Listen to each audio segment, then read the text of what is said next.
Mr.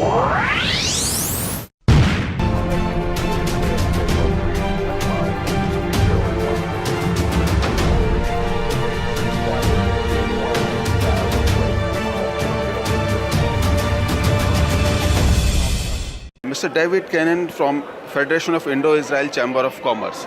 Sir, can you tell us about Indo-Israel Chamber of Commerce? The Indo-Israeli Chamber of Commerce is a chamber of commerce which comes to put together the Israeli and the Indian industries. Based out of Bangalore, over 150 members by now. We focus on defense, on electronics, on biotech, and other trading between Israel and India. How you are helping the Indian industry and the government source? Indo-Israeli Chamber of Commerce is working in a couple of venues. One, we have a monthly newsletter. Secondly, we have a mechanism by which we get requests from Israeli customers to interact with Indian companies, and we forward them to all of our members. And we get requests from our Indian members, and then we forward it to a base of 1,500 Israeli contacts that we have. Thirdly, we do between 3 to 4 times a year, we do a delegation of Indian entrepreneurs and CEOs in Israel.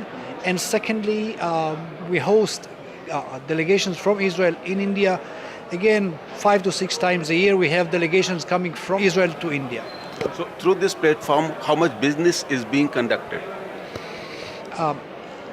Our members are conducting today roughly $600 to $700 million worth of business annually between Israel and India. So when do you say the members, who are the members of your chamber? We have today 144 members as of last count. We have defense electronics company, we have defense machining company, we have trading companies, we have lawyers, we have accountants, we have biotech companies, we have a couple of startup companies and the likes. So India has a long political relations, and also means we have a good relation with the Israel, right? So and Israel is really means coming up well in technology and all. So what technology you want to offer to India in what field? I think that the main thing is about collaborating between Israeli and Indian technologies. We do not sell to India, we do not buy from India, but we create collaboration between Israeli and Indian companies, specifically in electronics, in optoelectronics, in new web applications, in mobile applications, in new mechanical technologies, and of course in medical devices. So what is your role here in this Electronic and Productronica show? We have here the Deftronics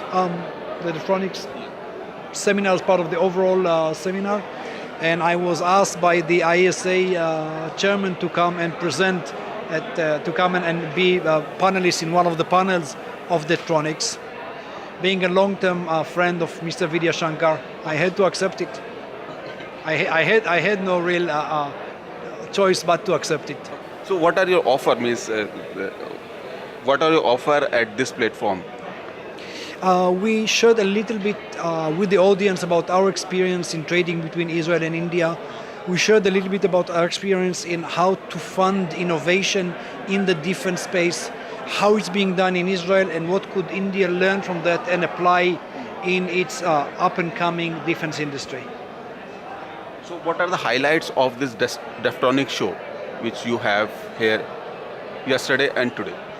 I have been attending defense-related shows in India for the last 6 years, and I could see that each and every year we see huge step up in the complexity, in the technology, in the innovation, in the size of the companies, and this year is no difference.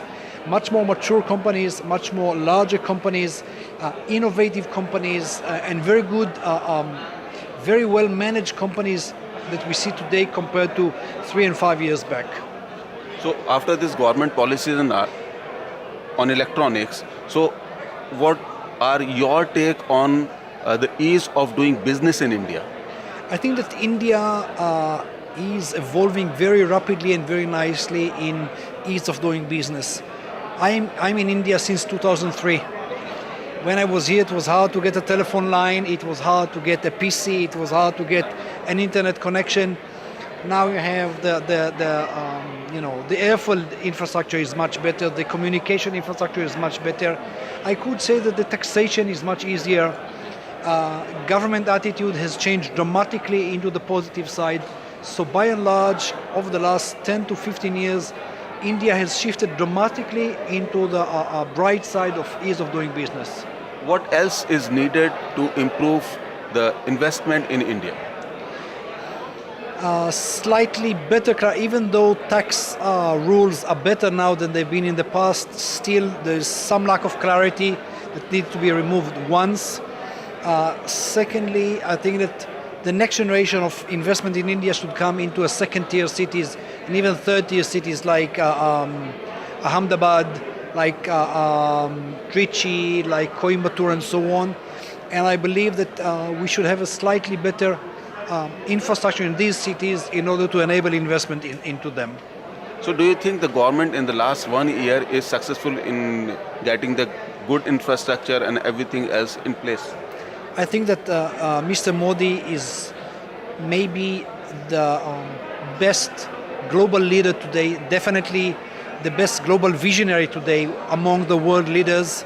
I think that India is blessed having Mr. Modi as a prime minister, and I think that what we see in the field, in the streets, in the industry is a direct reflection of that. So do you see that the Israeli investment is also coming to India, and how much?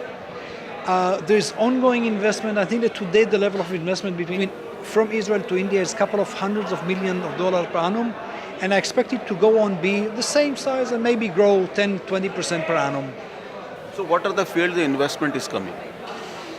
Manufacturing, technology. People are coming here to invest in medical devices, and by and large in the medical space. These are the main areas. So India means whenever we have a relation with such relations on the investment and all, so we generally have the relation when there is a technology know-how transfer, right? So is the Israeli companies are ready for those kind of arrangement with India while doing business? I think that what we see between Israel and India is more technology collaboration than technology transfer, which I think that's the way India should look for in the future. Hi, this is David Canon from the Federation of Indo-Israeli Chamber of Commerce. You are watching ELE Times. Thank you and have a great day.